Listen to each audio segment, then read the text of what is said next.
Hey friends, how's it going? The film opens with Laura, an award-winning journalist working for The Guardian.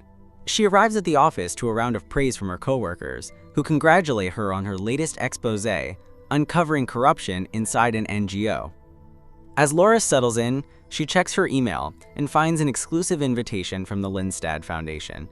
Moments later, her editor Rowan calls her into her office. In a quiet, concerned tone, Rowan asks how Laura is holding up. After a brief pause, Laura admits the truth. The informant in the NGO investigation was drowned. Rowan takes this in and suggests Laura take some time off. But Laura refuses. Instead, she shows Rowan the invitation she just received. She explains that Anne Lyngstad, a wealthy Norwegian shipping heiress battling stage 4 leukemia, and her husband Richard are hosting a 3-day yacht voyage for board members, ending with a fundraising gala in Norway, held in Anne's honor. Laura has been invited to cover the trip. Rowan remains skeptical, but Laura insists this assignment could be exactly what she needs, a change of pace before diving back into work. The next day, Laura boards the yacht, Aurora Borealis.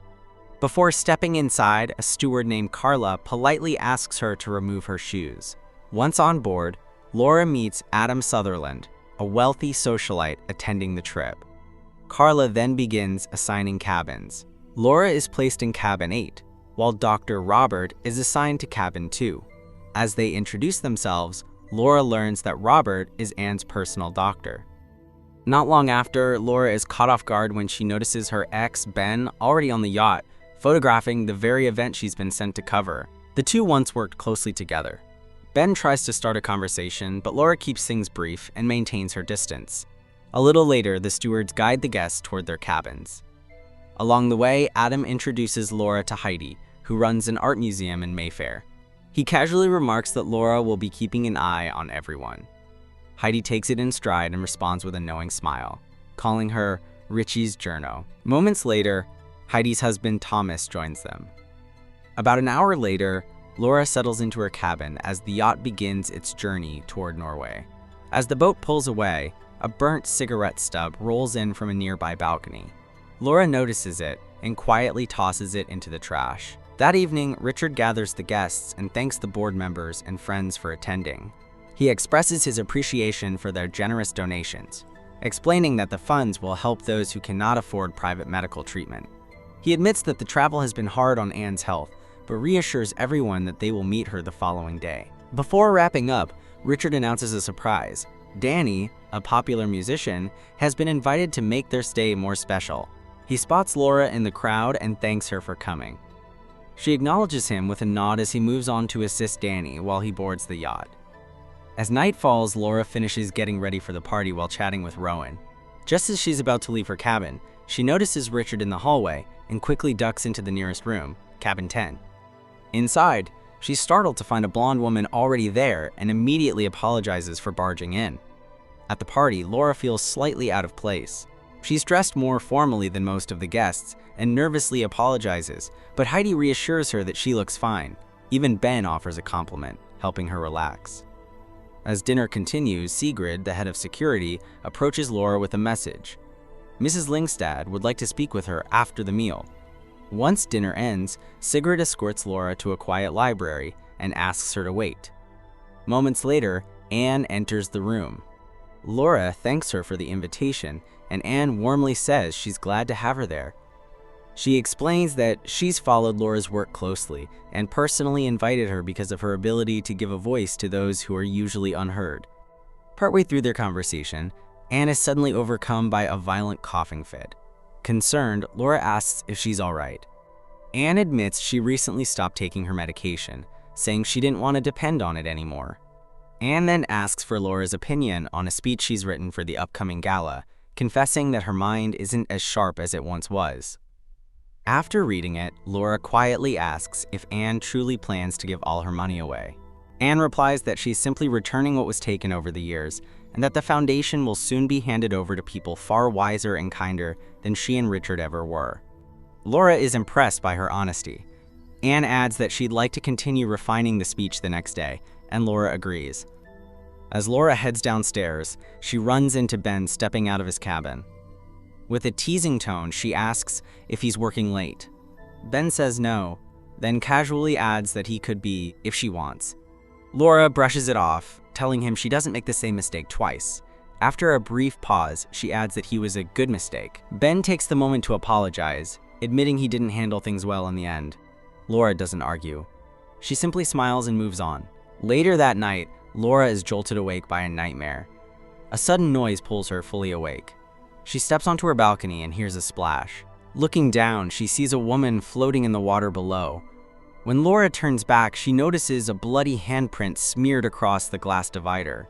Shaken, Laura immediately alerts Carla and a mayday call is issued. Sigrid asks Laura who she saw in the water. Laura admits she only caught a glimpse, but believes it was the blonde woman from cabin 10, the same woman she ran into earlier. Carla begins checking every cabin, making sure all the guests are present. One by one, everyone is accounted for. The situation is soon reported to Richard, who comes down as Laura once again explains what she saw, including her encounter with the blonde woman in cabin 10. That's when the captain steps in and drops a surprising detail. No one is assigned to cabin 10. The guests scheduled to stay there canceled 2 days earlier. Laura insists something isn't right. She points out the blood on the glass, but it's gone. She mentions the cigarette she saw earlier and checks the trash bin, only to find it empty. Carla explains that the waste bins are emptied every 2 days. With no evidence and no missing guests, the captain calls off the search, leaving Laura frustrated and unsettled. Cabin 10 is sealed, and the incident is officially dismissed. The next day, Laura approaches Richard and asks to meet the crew. She explains that the blonde woman she saw might have been part of the staff. Richard agrees and has the crew assembled. Laura carefully looks through them, but none match the woman she remembers. Frustrated, she heads to the library and asks Anne if they can continue their conversation from the night before. Anne gently declines, explaining that her medication has left her exhausted and she needs to rest. Later, Laura vents to Ben, telling him that everyone on board now thinks she's imagining things. She insists she actually spoke to the blonde woman. Then, an idea hits her. If the woman was really on the yacht, she must have appeared in someone's photos. Laura grabs Ben's laptop and starts going through his pictures. Ben points out that some of the photos aren't from the yacht, but Laura keeps scrolling. Eventually, she finds the woman. Certain she's onto something, Laura takes the photo to Richard and insists this is the woman who stayed in cabin 10. Ben steps in to clarify that the photo was taken months earlier at one of Adam's parties. Adam and Richard both say they've never seen the woman before. Dr. Robert suggests that Laura may still be affected by recent trauma, referring to the informant from her NGO investigation who was killed after being forced underwater. The comment catches Laura off guard. She asks Robert how he knows about that incident. Ben quickly admits that Rowan had told him. Upset, Laura confronts Ben, asking why he would share something so personal. Ben says he was only worried about her. Trying to defuse the situation, Richard tells Laura he'll have people look into the woman from the photo. In the meantime, he suggests she take a break and arranges a spa session for her, hoping it will help her relax. After the spa, Laura returns to her cabin for a bath. She notices movement nearby, then spots the word "stop" written on her bathroom door. When she asks a crew member, she's told no one entered the room. Moments later, Laura questions Adam after he steps out of the sauna, but he denies being near the bathroom. Laura then notices a security camera nearby and asks the crew if she can review the footage. She's told the camera is turned off to protect guest privacy. Later, while showering, Laura spots strands of hair caught in the drain. Acting on instinct, Laura sneaks into cabin 10 through the window, carrying a plastic bag. Inside, she checks the bathroom drain and finds a lock of hair. Convinced this proves she isn't imagining things, Laura rushes to Ben. She shows him the hair and reminds him that everyone claimed no one had ever stayed in that cabin. If this is the yacht's maiden voyage, then the question becomes obvious. Whose hair is this? Ben urges her to slow down. He asks her to wait 32 hours. If Sigrid still hasn't found the woman by then, he promises to go with her to file a formal complaint. In the meantime, he warns her not to upset the other guests. Laura carefully secures the hair as evidence. At lunch, Richard gives an emotional speech about Anne, becoming visibly overwhelmed as he speaks. Later, the group heads out for a whale-watching excursion. Laura uses the chance to quietly question members of the crew about the blonde woman, but each of them denies ever seeing her. She thanks them and walks away. As Laura heads back toward her cabin, Dr. Robert stops her. He pointedly asks why she's coming from the crew staircase. Laura calmly replies that she wanted to explore the yacht. Robert advises her to enjoy the trip while it lasts, then walks away, leaving Laura uneasy. Back in her cabin, Laura checks her coat and is relieved to see the evidence still untouched. As she looks around, she notices a loose button on the floor. Suspicious, she adds it to the plastic bag with the hair and slips it into her coat. Later, while Laura is relaxing on the deck, everything changes in an instant. Someone suddenly shoves her into the pool, and the cover is pulled over her. Trapped underwater, Laura struggles to stay alive until nearby guests finally notice and pull her out. Shaken, Laura tells Ben that someone tried to silence her. Her attention shifts when she notices a button missing from Dr. Robert's cuff. She then asks Sigrid about her coat and is told it's been sent to the laundry along with her other belongings. When she asks for the plastic bag, she's told there was no bag among her things. Ben joins her, and Laura turns on him, accusing him of being involved. She reminds him that he was the only one who knew about the hair, meaning someone must have gone through her coat. Ben admits he told others about the evidence, claiming he did it to protect her since everyone believed she was unstable. Furious, Laura tells Ben to stay away from her. After the incident, Danny decides to leave the yacht to avoid any scandal, and soon enough, the blame quietly falls on Laura. That night, Laura hears a knock at her door. Through the small peephole, she catches a glimpse of a hoodie, the same one worn by the blonde woman from Cabin 10. Laura follows her below deck and finally confronts her, demanding to know who she is and whether she was the one who pushed her into the pool. The woman denies it and coldly warns Laura to back off, or she'll end up dead. Frustrated, Laura lunges at her, but the moment they struggle, Laura realizes the truth. The woman is Anne. Before Laura can react, Anne knocks her down and locks her inside a room. When Laura comes to, she tries the door, but it won't open. As she gathers her thoughts, everything starts to click. The blonde woman isn't Anne. She's been impersonating her. When the woman returns, Laura confronts her, pointing out details she couldn't possibly know, like Anne stopping her medication or the private meeting Anne had planned with her. Laura then voices her conclusion. The body thrown overboard that night wasn't the blonde woman, it was Anne. And because Anne was planning to cut Richard out of her will, he had her killed. The woman breaks down and admits she didn't know Richard intended to murder Anne. She explains that she was hired to impersonate Anne for a single day, just long enough to sign a new will. Richard wanted control of the foundation so he could inherit everything once Anne was gone. She reveals that Richard found her through Facebook, using AI facial recognition to locate someone who closely resembled Anne.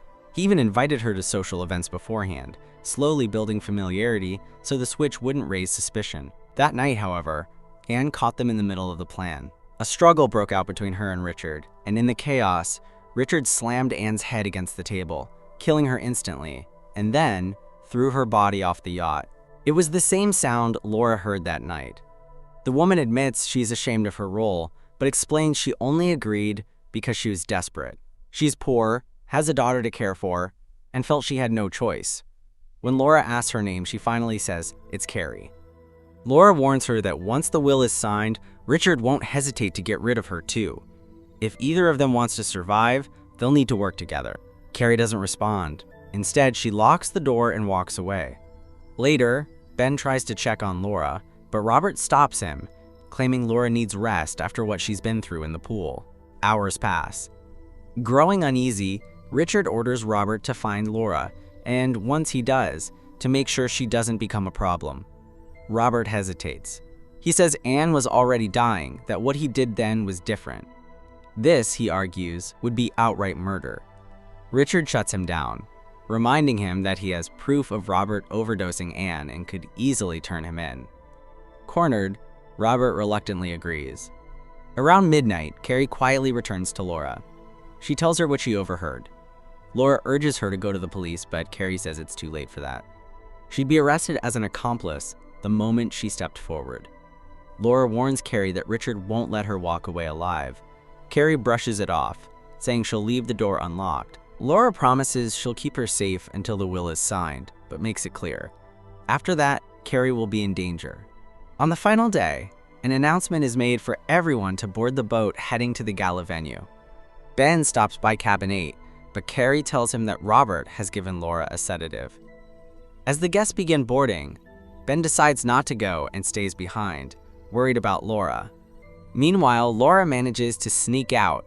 She makes her way to the library and retrieves Anne's speech, then tries to call for help. Before she can escape, Robert catches her holding a syringe. Laura runs through the corridor as 2 men chase her, eventually getting cornered. Just in time, Ben steps in to help, but Robert stabs him in the neck with the syringe. Ben tells Laura to run. She hesitates, but Ben fights back and manages to choke Robert. Moments later, Ben collapses and dies. With no other choice, Laura jumps off the yacht and swims to the nearest shore, taking shelter in a small cabin nearby. Later, Robert informs Richard that Ben was killed while protecting Laura. He also mentions that Laura jumped into the water and likely won't survive the cold. Richard then orders Robert to deal with Carrie after the gala. At the event, Carrie goes through with signing the will, catching the lawyers off guard with her sudden change of heart. Not long after, Laura reaches the gala venue and is spotted by Sigrid. Laura tells her the truth, that Anne is dead and someone has been impersonating her. She explains that Anne was the woman thrown overboard that night, killed by Richard for trying to cut him out of the will. Laura then hands over the speech Anne had written. That evening, as Richard begins his speech, Laura suddenly interrupts and takes the microphone. Richard orders security to remove her, but Carrie steps in and tells them to let Laura speak. Laura explains that what she's about to read is the speech Anne had prepared for this night. As she reads it aloud, it becomes clear that Anne planned to transfer her fortune to the Lindstad Foundation to be managed by an independent trustee. Richard tries one last time to shut her down, but Carrie insists that Laura continue. Frustrated and cornered, Richard slips up and admits that the woman beside him is not the real Anne. Panic sets in. He pulls out a knife, uses Carrie as leverage, and heads for the speedboat. Laura follows, shouting for him to stop as he tries to escape.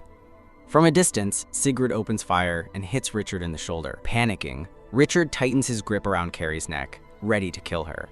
With no other choice, Laura steps in and strikes him with a metal rod, killing him instantly and saving Carrie. The police arrive soon after. Days later, Laura publishes her article, finally revealing the truth. Anne's wishes are honored, Richard's accomplices are arrested, and Ben's sacrifice doesn't go in vain. Laura keeps in touch with Carrie, and justice is finally served. And with that, the movie comes to an end. If you enjoyed this recap, let me know what you thought in the comments, and I'll see you in the next one.